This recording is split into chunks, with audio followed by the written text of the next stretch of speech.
Good afternoon. Welcome to the White House for your daily briefing on June 4th, 2012. I have no announcements to make at the top, so assisted ably by my principal deputy. Josh lose all his friends? we are. Something I said? That's all you need. And with that, I'll go to your questions. Oh, Ben, you just had a question. The answer is no. Let me ask you about the economy, and then I had a question about Bill Clinton, please. Pivoting off the jobs report on Friday, I was wondering how the president continues to argue and make the argument to voters that the economy is headed in the right direction when jobs numbers are not headed in the right direction. Well, I appreciate the question, and I would say that while Friday's jobs numbers were clearly below expectations and far from good enough, they did represent the 27th straight month of private sector job creation since the president's policies began to take effect. He has argued and will continue to argue that we need to do more, and we can do more right now. Not wait until November or next January, but right now to further grow the economy and have it create more jobs. You know, the president made clear last fall that the recovery was not robust enough when he introduced his American Jobs Act. And outside economists, not White House or administration economists, outside economists judged that plan, if implemented, to be one that would create over 1 million jobs. With their backs against the wall, Republicans in Congress ended up supporting some of the elements of the American Jobs Act, but others they refused to support because they made the choice that it was more important to protect subsidies for oil and gas companies or tax loopholes for the wealthiest Americans. That is a choice the president disagreed with. But those items remain on the table, and they remain the very things that would boost job creation right now if Congress were willing to take them up. That is also true of the items on the president's to-do list for Congress, which is compiled entirely of measures that should have bipartisan support, that have traditionally in the past had bipartisan support, and which, if implemented, would all contribute to further economic growth and job creation. And this president will continue to do everything he can, both using his administrative authority, his executive authority, and through working with Congress to make sure that we continue to move this economy forward. I cannot help but make the point that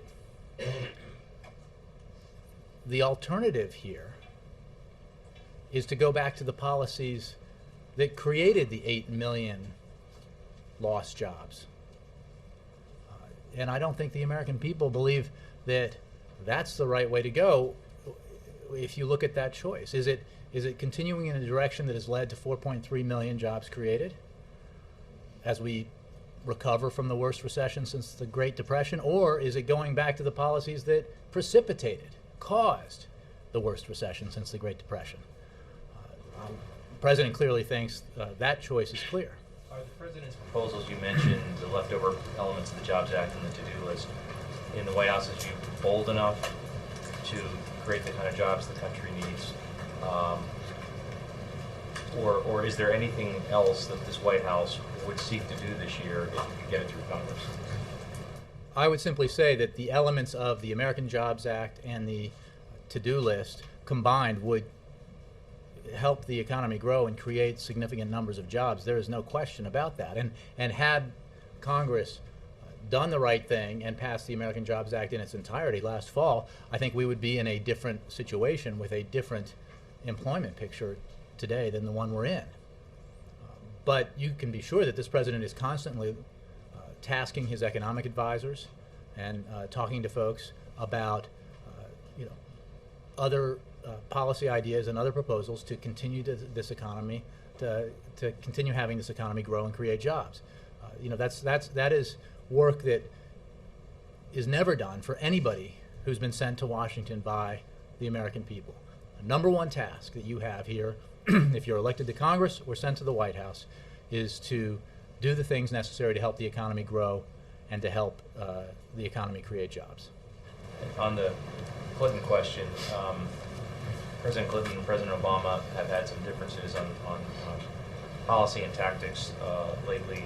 And a lot was made of the comments that President Clinton made in an interview about Governor Romney, including that Romney had a sterling business career and that helps at least get him across the threshold to be president. Are these two former presidents seeing life the same way right now? Look, I think two things. I would refer you to some of the other things President Clinton has said since then, and simply make the point that, as President Obama has made and others, that the issue isn't whether someone succeeded in the private equity world, where the purpose is maximizing profits for your investors and your shareholders. It's whether or not that vision is the right vision for creating jobs. I mean, maximizing profits for your shareholders and investors is as a primary goal is fine and appropriate in that world, but it has nothing as a primary goal to do with job creation, because as you know, the way this world works, if you can succeed in a situation where the result is many layoffs, you can still make a lot of money, or perhaps the result is some jobs are created. The issue is not jobs, it's profits, and that's fine if your goal is to succeed in that financial world. But that's not a president's responsibility. The president's responsibility is to maximize the economy for all Americans, to maximize economic growth so that more jobs are available for hardworking middle-class folks around the country. So I think, looking at that, President Clinton has completely supported President Obama's approach and has thoroughly endorsed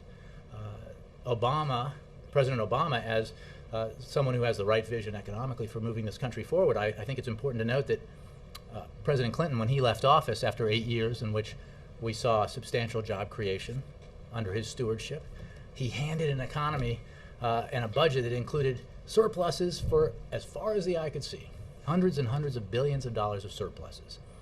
After 8 years, pursuing policies that every Republican leader in Congress supported and every Republican who ran for president has endorsed. President Obama came into office, was handed a $1.4 trillion deficit, or over $1 trillion deficit, the largest at that time in history, and an economic situation that was the worst any of us had ever seen. So I think the choice is clear.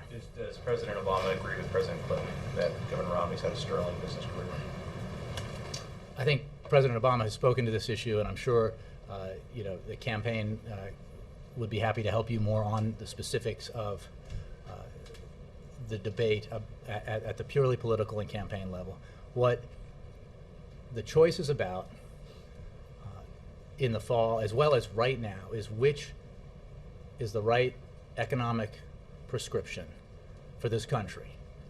Is it one that includes investments in the near term in education and innovation, investments in clean energy, for example, as well as taking the necessary steps to bring our deficits under control and our debt under control for the long term through a balanced approach?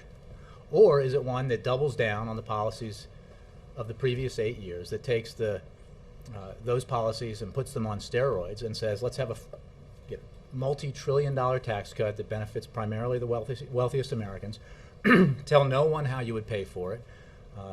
Every economist on the outside who looks at this says it would add tremendously to the deficit. And then let the middle class and seniors and others fend for themselves, and in many ways pay for the very tax cuts that the wealthiest would receive. I think, again, the choice, as I described it, is clear. Reuters, do you have anything? Jay, this jobs report comes in the context of a lot of threats to the global economy, principally the crisis in Europe, but a slowdown in China as well. And I'm just wondering, given all of these threats to the economy and the severity of this, is it time to go back to the drawing board? And is the report correct saying that the president plans to deliver a speech on the economy later this month? Well, two things. I don't have any scheduling announcements to make about speeches in the future.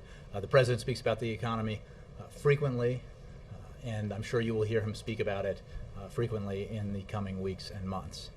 The fact of the matter is, as I pointed out in answer to Ben's first question, there is no mystery about what we need to do or what we can do to help the economy grow and create jobs. One of the often overlooked facts about the recovery that we've had thus far since the Great Recession is that there has been substantial private sector job creation, even as the economy at the state and local level has shed jobs. And the president thinks that's a problem. The president thinks substantial layoffs of teachers around the country is bad, not just for those teachers who've lost their jobs, but for the children who are in classrooms with fewer teachers. And that's bad for our long-term economic prospects. It's bad for the kids, it's bad for the teachers, it's bad for their families, and it's bad for our economy. So he proposed in the American Jobs Act that Congress should take action, that together we should take action to help return teachers to the classroom. Republicans in Congress refused to do that. And we have job loss as a result of that refusal.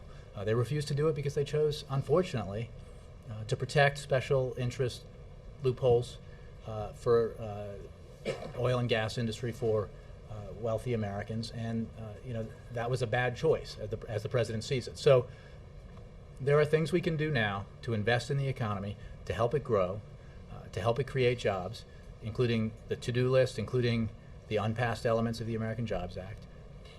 And Congress should do them, and the president will sign them if Congress does them. He will always continue to work with his economic advisors to make sure that he is doing everything possible, both with Congress and through his executive authority, to take further measures to help the economy grow and create jobs. And again, that is the business that everyone in Washington should be about, because as I've said before, he doesn't expect that Congress will suddenly change their mind just because he's asking them to. He expects that Congress, in this case those who oppose some of these proposals in the past, will change their minds because their constituents are demanding action now. We need to be focused on the American economic situation and jobs for the American people, not on jobs that will be won or lost in November. We need to act now.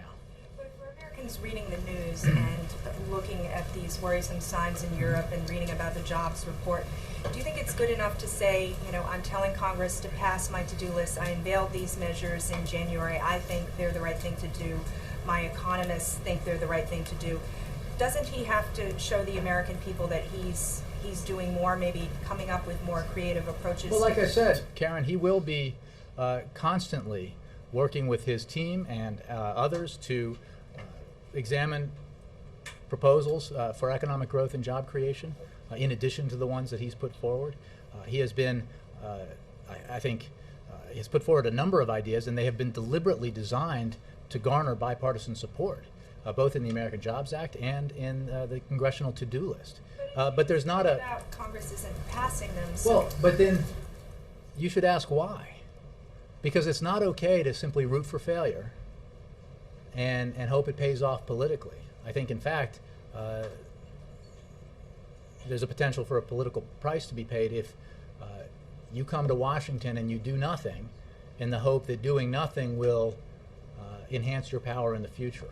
Now, that's a bad approach to your responsibility as an elected representative of the American people from your district or your state. So, again, there's a lot that can be done right now, working with Congress.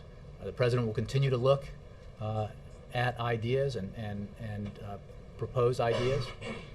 He will continue to do what he can administratively through executive power, where appropriate. And he will continue to push Congress to take action. I mean, let's not forget, when Republicans in Congress finally relented and extended the payroll tax cut and extended unemployment insurance, when they agreed to pass the assistance to veterans in the American Jobs Act, and when they've taken some of the other actions that they have taken, it's been in part because they've heard from the American people, from their constituents, that they need to do this. And the president has been out talking about these economic proposals around the country, putting pressure on Congress, making clear that we have business to do right now for the American people, that has resulted in some of this action, and he's going to continue to do that. Jackie, yeah. Why did the president quit talking so much about those two big elements on the infrastructure projects and paying for teachers and first responders to remain in their jobs in the states and cities? For months, he didn't really talk about them at all, and then the to-do list came out, and none of those two things weren't on it. Why was it a mistake to have, quit talking about that, given the job? Well, I think broadly speaking, we always continued to talk about the undone proposals, the unpassed proposals from the American Jobs Act. The president, going to Karen's point, has continued to generate new economic proposals, new ideas that Congress could take up and pass, small, medium, and large in size in terms of their impact and their effect. And he'll continue to do that. But I think when you look at the jobs numbers that we got on Friday, and you look at all the jobs reports from previous months, you notice this effect here, which is greater private sector greater private sector job growth, and slippage in public sector jobs, principally in education and in public safety, cops and firefighters, teachers. And this is very significant, because the impact, as I described earlier, is not just on the teachers who were laid off and their immediate families. It's on the kids who don't have those teachers in their classrooms. Classroom sizes are bigger. We think that's a bad thing. And in the impact that has on our education system and our overall economic growth, which the president believes firmly is tied to the quality of the education that our kids receive. So the compound effect here of those layoffs is profound, and that's why Congress should take action to put those teachers back to work. It's why Congress should have taken action to put construction workers on the job, another element of the American Jobs Act. There is no question that had Congress acted then, we would be looking at a different picture now in terms of overall job creation in the period since. But why did those drop from his emphasis in the winter months? Was it because of a sense that the economy was No, because picking look, up steam? he continued to push additional and new economic proposals, but it never became a question of whether or not Congress should simply not act on the ones that they had not yet acted on. That was always part of what the president believed Congress should do, and he continues to believe that. Jake, and then Jessica. Who specifically is rooting for failure?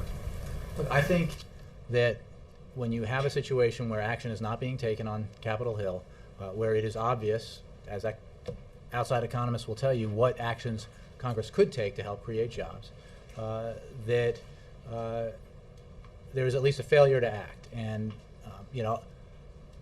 I can't tell you specifically whether or not that's rooting or just passivity, but the fact is that Americans send their members, send their elected representatives to Washington to act, not to do nothing. And there is an opportunity, and has been now for quite some time, an opportunity to help the economy grow faster, to help it create more jobs, to protect the jobs of teachers and firefighters and policemen and women. And Congress has failed to act on those. And Congress has failed to act on, thus far, on elements of the congressional to-do list that would also have positive economic effect. So they failed to act by not supporting what you support, but they have been passing legislation. You just don't. Right, and the same outside economists, again, not our economists, but the same ones who get the golden seal of approval in terms of independence, will tell you that those proposals, by and large, put forward by Republicans, that include small business tax cuts with a definition of small business that gives a huge tax cut to tax fund managers, to hedge fund managers or partners in law firms, would not have any immediate positive impact on the economy. It may have some impact in the future. Some of them have neither short-term nor medium or long-term positive impact. The proposals the president put forward were specifically designed to have effect now, because the American people aren't focused on, what's going to help the economy in 5 years. Right now, they're focused on what can we do now to help this economy grow and create jobs. Is it fair to say that there is nothing new that the president plans on introducing, given this not only a bad jobs report, but revision downward of the 2 previous months, that the president's going to keep pressing forward with his to-do list and things he's been talking about for months? Nothing new. No, I don't think that's fair to say. I said what I said in answer to questions that came prior, was that the president will continue to work with his team of economic advisors, as well as outside economic advisors, to examine other proposals and other ideas that, as he has all along, that could help the economy grow and create jobs. And those could be proposals that require congressional approval, or they could be proposals that he can act on using his executive authority. They can be proposals also that encourage private sector action along the lines of the things that the First Lady has done with the President and the Vice President and Dr. Biden to get the private sector to hire returning veterans from the wars in Iraq and Afghanistan. So there's a variety of things that and areas where action can be taken, and obviously the President is continuing to work with his team on potential new ideas. The point I'm trying to make is there's not a lot of mystery in June of 2012, after all of the economic debates that we've had these past several years about what the menu looks like in terms of the things we can do both to help the economy grow in the near term, help it create jobs in the near term, take actions that address our deficit and debt in the medium and long term. One positive outcome of these debates and negotiations and swapping of proposals has been that there's a lot of work on the shelf that can be taken off the shelf and acted on if there's a willingness to take the kind of balanced approach that the American public supports, that the President supports, bipartisan commissions support, when we talk about sort of broad economic proposals that include short-term action and medium and long-term deficit reduction. So in the last few days, Democrats have expressed real concern about not only the economy, but what it says about the president's prospects for re-election, and with him, the House and Senate, and who will control them. Is the president hearing from these Democrats? What is the concern? Does the president share the concern that somehow there's been a tipping point reached, that the economy is now headed in the wrong direction, not just a blip, but the last 2 months were revised downward, and the president will not be able to make the argument that the economy, as he has as recently as March, that job growth is happening, it's accelerating, and that his prospects for re-election are weaker. Is he at all concerned about this? Jake, the president is focused far less on his job than on the jobs of the American people. That's what he works on every day. That is what drives all of the economic proposals that he has put forward. That is what has driven him from the time he decided to run for the Senate and run for the presidency. The fact of the matter is, as you know, having covered him for some time, is he takes the long view on all of these things. He didn't buy into the same punditry in the early part of this year that said because we'd had a series of better than expected months of job creation that all would be smooth sailing, either for our economy or for the election cycle. And he takes a very determined view today about the work he needs to do as president, the direction this economy needs to move, and the debate that he'll have with his opponent in the coming months over the direction the country should go in. These issues are far too significant, and they matter in tangible ways to far too many people across the country to be reduced to an electoral equation. Is it good or bad for any candidate's prospects in November? That's not why he got into this. And I think, going to your last question, he will argue strongly that the actions that he took as president, working with Congress, as well as around Congress where he had to, took an economy that was in free fall and reversed that direction. Took an economy that was shedding 750,000 jobs in the month of January 2009, on the way to an 8 million job loss hole, to one that has grown by 4.3 million jobs since his policies began to take effect. And Friday's numbers were very far from where we want them to be, where the president wants them to be. But even those numbers, again, another month of private sector job creation, compare favorably by anyone's standards to losing 750,000 jobs in 1 month, which is what faced this country when he took office. And it wasn't even halfway done when he took office. So that's the way he looks at all of these issues. Jessica. On Friday at multiple fundraisers, the president seemed to make the case that the disappointing jobs numbers in May were largely due to the turmoil in Europe. If the jobs picture continues as it is, does this administration plan to make the case that it's Europe, it's Congress in Europe that's slowing the nation's economy? Well, the president made clear on Friday, and has in the past, as have others, that the situation in Europe unquestionably creates a headwind for the global economy and therefore for the American economy. And the point he made Friday and has made in the past, and I'm sure will make in the future, is that because of that headwind and others that affect global economic growth and therefore the American economy, we need to take every step that we can here at home to insulate our economy from the negative effects of the Eurozone crisis or slower growth in China or whatever headwind arises, because the fact is that's what we need to do in the United States of America. We have the biggest economy in the world. We have the most dynamic workforce in the world. But we cannot completely control events around the globe economically. Therefore, we need to pass every piece of legislation we can that helps our economy grow and helps it create jobs. And we need to take all the action we can to insulate the American people from the effect of those kinds of events. Why not just come out and say this nation is going through a slow growth period while we're deleveraging, and this is the reality we're living in? I think we speak extremely frankly about the economic realities that we face. I think the president was very clear, as have I been, that the jobs figures on Friday and the overall growth figures that we've seen of late are not nearly good enough.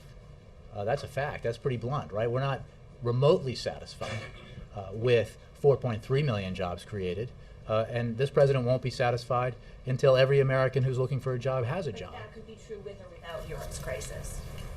No question, but it's also true that Eurozone crises or earthquakes that cause tsunamis in Japan or the spike in oil prices or other events that affect the global economy have a negative impact on the American economy. And that's why you have to, as a matter of leadership, take every action you can here in Washington to affect our economy positively and insulate it from those events. Follow-up on something we asked on Friday in the gaggle. We asked about the Stuxnet story and David Sanger's piece, and whether this was an authorized leak. And subsequent to the gaggle, we were referred to David Sanger, the author of the piece, which is unusual because the White House, I think, should answer our questions, not the author of. I think we've made very clear that, yeah. My question is, was this? My colleagues and I asked, was this an authorized? No, leak? and I think that the reason why people pointed you to the author is that he has made clear that his reporting on this initiated elsewhere. Look, our interest is always in protecting sensitive information, protecting classified information, because it's important for our national security. In fact, some people are frustrated by that approach. that we take, because it is so vital to the ability of our men and women, both in uniform as well as in the intelligence community, to protecting the United States and to fulfilling their missions, that we protect that information. So I think the reason why people pointed you to the author is because he knows best where he got his information and had made that clear. Yeah. Tomorrow in Wisconsin, a big contest. Why didn't the president travel there? Look, the president endorsed Tom Barrett right after he won the primary. The president supports him, stands by him, and you know, I think if you talk to the campaign, I'm sure they can give you more details about how that support is manifested. But you know, you have a unique situation in Wisconsin where you know, the election is the result of a recall petition, but the president absolutely stands by Tom Barrett and you know, hopes he prevails. Does the president think that he would not have been able to help? Look, I think that there are a lot of factors in that contest that make it unique. How it came about, for one thing, the money being spent, for another. But the fact is, the president has made clear all along his opposition to those who would take away workers' rights, to actions that would take away or diminish workers' rights, and he's also made clear his support for Tom Barrett. And then just quickly on Syria, Assad over the weekend gave us a big speech and denied, again, that the Syrian government was involved in the massacre. Is Assad lying again to the world? Yes. What's the next step for the administration? Well, along with our international partners, we are focused on preparing for a political transition in Syria, and as evidenced by the very massacres that the Assad regime participated in and is now denying, the sooner that political transition takes place, the better for the people of Syria. And the better the chance is that a bloody sectarian war will be avoided. You know, Assad's behavior is so heinous that it is. Down, there wouldn't be a bloody sectarian war?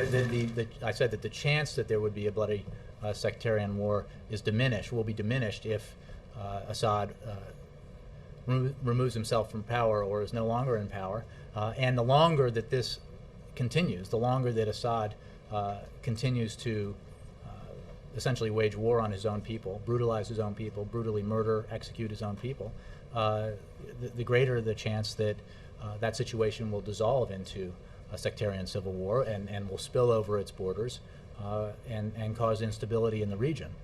Now, you know, that is why it is so essential that the world community come together and unify to pressure Assad and isolate Assad and help precipitate a situation where that political transition can take place. You know, we've been very clear about the responsibility that the nations of the world have in this matter, and the need for international unity when it comes to the appalling behavior of the Assad regime. You know, we, I think, have made clear, and I think it's obvious, that history will judge Assad as a brutal dictator who murdered his own people. History will judge those who supported Assad and continue to support Assad accordingly, and that's why it's so important for the world to unify behind a plan that would bring about political transition. So you gave an impassioned case there about private equity a couple of moments ago, about how it doesn't really prepare you for the presidency, it's all about profit, etc. Why then is the president raising money at a hedge fund manager's home in New York tonight? Well, I wasn't aware that any of them are running for president, first of all, Ed. If it's so evil, why is he? No. Ed, those are your words, okay? I never said that, and you know it, and You said neither it's did all about profit. And there's nothing wrong with profit. And you can be you can succeed very well in that field by maximizing profit. That is the goal. The point is simply that job creation is not the goal. Job creation is incidental. Whether it's massive layoffs or some job creation. Either way, what matters is maximization of profit. And the point simply is that that is not the approach that best informs the decisions that a president would make when he or she is trying to maximize job creation in this country, maximize economic growth. Job creators tonight. I think you make a great point in that folks who are supporting the president, including folks who know that supporting the president and the president's success would mean that they would have to pay a little bit more as part of a balanced approach to get our deficit and debt under control, speaks extremely well of those folks. Another approach would be to support a candidate financially or support a super PAC enormously with great amounts of financials, knowing that you're essentially buying tax relief. That victory in that case would result in a windfall. That's, I think, a different approach. And it's not the one that's being taken by the supporters of the president. On top of the jobs report that's been discussed, there's this talk about what people are calling a fiscal cliff. We've talked about it here. Defense cuts that could kick in that could make this job situation worse if the defense industry takes a big hit at the end of the year. And also taxes going up, as you just mentioned about taxes. The Bush tax cuts expire. Why is the president not calling Republican leaders here this week, or will he, to talk about both the job situation and making them, I guess, pass the rest of that agenda, but also looking ahead to all of this? It seems like it's being kicked after the, to after the election. Why is he not dealing with this right now with the leaders? Well, as you know, the president had lunch recently right here in the White House with leaders, both Republicans and Democrats of Congress. Their positions on the fiscal cliff and then moved Well, on. I mean, Right? they discussed that issue as well as the need to take action right away to help the economy grow and create jobs. That's certainly the president's position. The fact of the matter is that the sequester that you referred to was agreed upon by Republicans and Democrats as part of the Budget Control Act last summer during the debt ceiling negotiations. The whole point of the sequester was to make it so onerous that nobody would want to allow it to become law, and therefore Congress would be forced to make some tough choices, forced to accept some things that they normally wouldn't want to accept. On the Democratic side, I think, as you saw demonstrated during the debt ceiling negotiations, there was a willingness to address the need for reforms in our entitlements. Unfortunately, there was not a commensurate willingness on the Republican side, and has not yet been, in any substantial way, a willingness on the Republican side to make the tough choices when it comes to revenue. I did note that one leading Republican senator, in talking about the effect of the sequester on defense spending, said that he believes revenue should be on the table. And I think the point of that is not to cheer, but to simply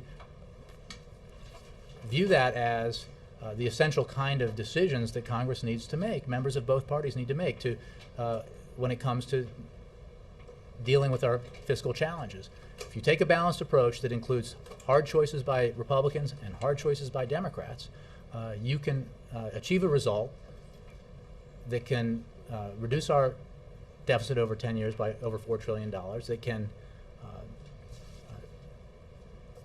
allow for substantial but not damaging cuts in our non-defense discretionary spending and our defense spending, cuts that are manageable, the kinds that the president supports, because as you know, this administration, the president, Secretary of Defense, do not support cuts the size of which would be brought about by that if that sequester were to take effect. And that's the whole point, right? Congress needs to come together under the pressure of that sequester to make some tough choices. But bottom line is, the president's not calling the Republican leaders over here. I don't He's have not any- offering up any new Well, jobs Ed, I plan. think I know you remember, even though I did go on a bit, that at the beginning of my answer I did said the president just met with, not too long ago, here in the White House with the leaders of both parties in Congress. And I'm sure he will continue to do that in the future. The fact of the matter is, as I noted earlier, that the choices that are available to leaders of both parties are apparent to everyone. that is the result of all the work that's been done on these issues over the last 18 months. A lot of plans, a lot of proposals. It's not that complicated. It just takes political will. Chris? Jay, you said that the president and his advisors are talking through some ideas that could help promote job growth. Are they considering a new stimulus bill, or can you give us some more specifics about what they might be considering? Chris, I appreciate the question. I would simply say that there are a number of things that Congress could do right now that would put teachers back to work, put construction workers on the job, put police and firefighters back to work, efforts that would help homeowners refinance their homes, that would help veterans get jobs, that would protect 37,000 jobs with the extension of the production tax credit. These are items from the to-do list. There are, at least 10 different things that the Congress could do that are already on the table that represent traditionally bipartisan legislation that would help the economy grow and create jobs. The president will, as I said earlier, continue to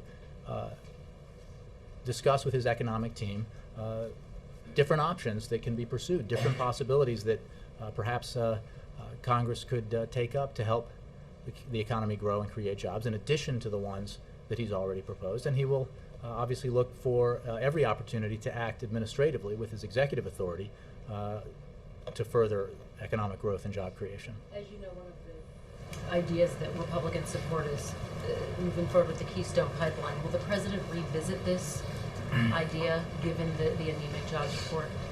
Well, as you know, and I'll take a little time here to revisit the history, the company in question has submitted a new proposal not that long ago for a new pipeline. Now, the reason that they submitted a new proposal is that the previous proposal was rejected because of broad bipartisan opposition to it, including opposition from the Republican governor in the state that would be affected. The process must not be politicized. There shouldn't be, as there were in the past several months, purely ideological votes that have nothing to do with the legislation at hand, designed to force the president or the administration to approve a pipeline for which there was not even a proposal. That was the case. Now that the proposal has been submitted, it will go through all the appropriate, the entire appropriate process that has been in place for successive administrations of both parties for years and years and years, and a decision will be made. In the meantime, this administration has taken action, as it has in numerous areas, on domestic production, and specifically with the domestic portion of the Keystone Pipeline. This process is, the State Department process is in place because the proposed pipeline crosses an international border with Canada, and that is why the State Department reviews it. The portion that begins at Cushing and goes to the Gulf, as you know, and maybe you were on the trip, the president has not only, the administration not only has approved the various permits that needed to be approved at the federal level, but the president has urged that that process be expedited. So once it goes through the process, given this jobs report, would the president be Well, more likely to be in favor of it? I make 2 points. One, the process has to move forward, and a recommendation has to emerge from that process. You can't put your thumb on the scale and do what Republicans seem to want to do, which is bypass the process and say you'd approve anything no matter what emerges, even if experts say it shouldn't be approved. The president is interested in a thorough process that makes a judgment based on the merits. He also has pursued a very aggressively an all-of-the-above approach to our energy needs that includes increasing domestic oil production, that includes increasing domestic natural gas production, as well as clean energy technologies. And that has resulted, as you know, in a situation where we have greater oil production at home than we've had in a number of years, and less reliance on foreign imports of foreign oil than we have had in a long time. So another point to make is that Congress could take action today on one of the president's proposals from the American Jobs Act and put vastly more people back to work today than would be employed by that portion of the Keystone Pipeline to which you're referring, the proposal for which was only recently submitted to the State Department. Jay, one more. wonder if we could get your reaction to the Mubarak trial. Human Rights Watch said that the acquittals of the top ministry officials, despite the fact that Mubarak was sentenced to life, gave a green light to future police abuse. Does the president think that the outcome of this trial was a success, and how concerned are you that this could be a green light to future police abuse? Specifically with regards to the trial, I would say simply that this was a decision made by the Egyptian judiciary according to the Egyptian legal process, and I would refer you to the government of Egypt for more information about it. We obviously continue to support the application of due process through the Egyptian legal system, but this was a decision made by that system. Move around a little bit, I think Alexis, yeah, and then Laura. There's a report out that Kofi Annan will be in Washington on Friday to meet with Secretary Clinton. Can you comment on whether the president hopes to see Annan on Friday or thereabouts? And is this a signal that the towel is being thrown in on Annan? Well, I certainly would let Mr. Annan speak for himself in terms of his proposals. Obviously, we support the Annan plan, and we have, even though we've remained extremely skeptical, I think with good reason, about Assad's willingness to comply with it. The fact of the matter is, going back to what I said earlier, the international community needs to come together to and unify around the idea that a political transition must happen sooner rather than later in Syria, so that we avert the kind of sectarian civil war that that situation could dissolve into. I don't have a scheduling update for the president, but if I have one, I'll be sure to let you know. Quick follow-up on the economy. Last week, the president, some commentators were saying that the American people are very fuzzy on the details of what President Obama would do in terms of his economic agenda, not this year, an election year, but in the second term. Does the president believe that the American people are fuzzy or don't understand the specifics of what he would do, that the choice to them is murkier than he thinks it is? Well, I'm not sure who you're citing, but the president has made clear and will continue to make clear the steps that he took to reverse a situation where we were in cataclysmic economic decline, where we were suffering massive job losses on the order of 750,000 jobs per month, where to a point where once his policies were implemented, we began to see the economy grow and to see it create jobs, and we are only partway down that road. And we need to continue to take necessary actions to see that the economy grows, to invest in the middle class, to provide the security that the middle class needs, so that it can be the foundation of the American economic engine in the 21st century, just as it was in the 20th. And part of what you will hear, and the American people will hear in this debate that awaits us, is his elucidation of his vision for moving the country forward economically. I'm not going to preview any or every speech that he'll give in the coming weeks or months and the proposals that he'll put forward. But you can be sure that there will be a very clear choice, and I think that the outlines of the different directions that are being proposed will be extremely clear to the American people. I think, again, if you look at proposals that have led to the creation of 4.3 million jobs over 27 months that have brought us partway back from the worst recession since the Great Depression, versus proposals that double down on the policies that delivered to the country the worst recession since the Great Depression, that delivered to the country a situation where in the fall or the last quarter of 2008, the economy was shrinking at almost 9%, kind of economic catastrophe we haven't seen since the 1930s, versus the president's ideas. That choice will be clear.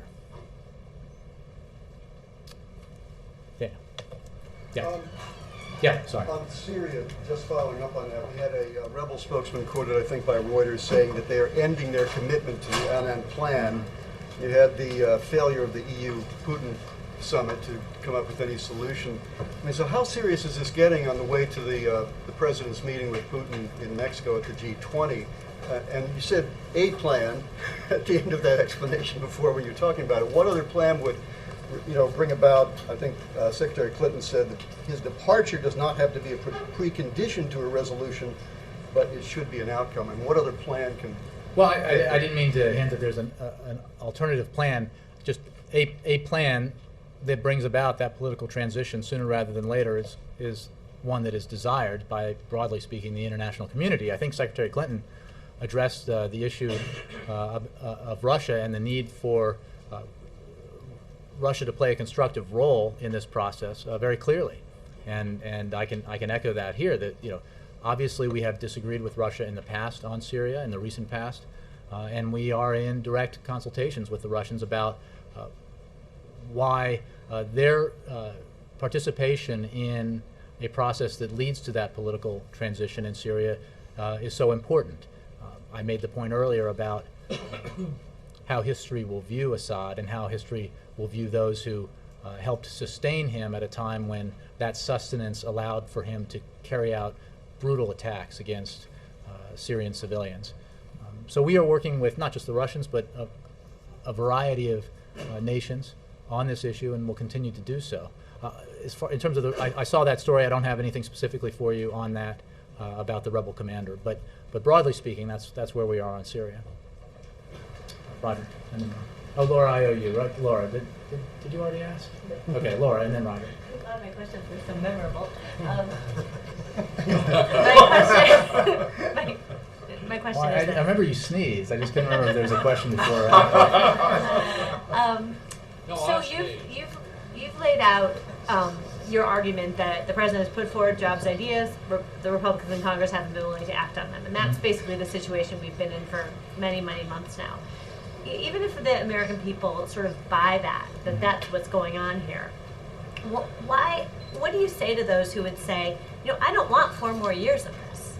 If I reelect Barack Obama and Republicans remain in control of at least one House of Congress, which is likely, then we're just going to have more and more of this stalemate, and how's that going to help anybody get a job? So could you sort of Well, I think address 2 that? points about that. One is we have elections for a reason, and they, I think, provide direction to Washington from the American people.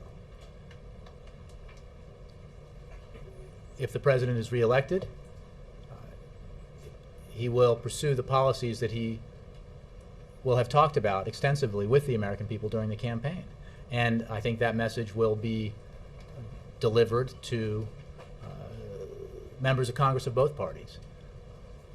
Our economic challenges are too significant not to act on. And despite the record of intransigence that you cited, the fact is there have been occasions, even with this Congress, where with their backs against the wall, leaders in the Republican Party in Congress have come together and worked with the president on important economic issues.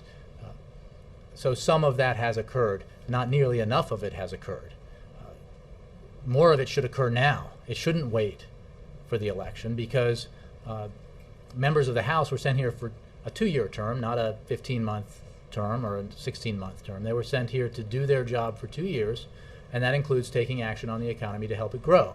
This president wants to work with Congress, has made clear in the proposals he's put forward that by their very design, they are and should be enticing to those who are willing to work in a bipartisan way to help the economy grow. So, I think that's the message he'll carry, and I think most Americans see that when they are presented the choice of the ideas the president has put forward versus some of the options that have been put forward by Republicans. And they want to see the kind of bipartisan compromise that has been very much a part of the proposals the president has put forward. So you anticipate that in the wake of a Obama victory, Republicans would come around. Do you think that the president needs to do anything differently in a second term in terms of how he would approach trying to get these things done? You know, or is before I it start all getting on into the great other side? detail about what the president's going to do the day after the election, I think what I want to focus on, and he wants to focus on what he can and is doing, can do and is doing right now for the American economy. Because there's an option here, there's an opportunity here for Congress to actually help the economic picture right now, rather than simply wait and see until January to see who's won and who's lost, and whether or not they can, push different proposals. There are things that have traditionally garnered bipartisan support that are on the table and can be voted on, and the president looks forward to signing them into law. Thanks, Jay. Thanks, Roger. I owe you, and then Mark. Yeah, thank you. The president dispatched Lael Brainerd to Europe last week. She went to France, Spain, Greece, and Germany. Did she come back with any fresh insight or fresh recommendations for the president as to how the U.S. might proceed beyond? Well, the president is regularly briefed on the situation in the Eurozone, and I'm sure, and I know he has been briefed on this, but I don't have anything specific for you. I'd refer you to Treasury for that, for specifics on her trip and any readouts of her meetings there. Is there any sense on the part of the president that perhaps Europe has sort of missed its best chance to stem this debt crisis? The president believes that the Europeans have the capacity to take action to resolve this, and that they have already taken actions that are significant, but serious risks remain, and there's no question that markets remain skeptical that the measures taken thus far are sufficient to secure the recovery in Europe and remove the risk that the crisis will deepen. So we obviously believe that more steps need to be taken, and we, in our consultations, which are quite regular with the European, with our European counterparts, involve discussions of the lessons we learned from the experience we had here in terms of the need to take difficult steps, to have our banks go through strict stress tests, for example, and require them to raise capital to strengthen their balance sheets, as well as the politically difficult steps taken here to bail out institutions for the benefit of the overall economy. He's discussed those efforts that he engaged in to turn around the economy here, to restart job creation and secure growth. And in his conversations, and obviously the conversations that Secretary Geithner, as well as Lael Brainerd and others have had with their counterparts, they've discussed how some of those lessons that we learned here might be applied in Europe. With that, Mark, you are the last. Yeah. Jay, back on Wisconsin, is it are you trying to tell us that you don't think the president has decidedly distanced himself from the recall vote in Wisconsin? He doesn't give a speech about it. He hasn't been there since February. Look, I think I just made clear that the president stands by the Democratic candidate, and made that clear right after the primary. And for other efforts to support Mr. Barrett's candidacy, I would refer you to the president's campaign. Thanks.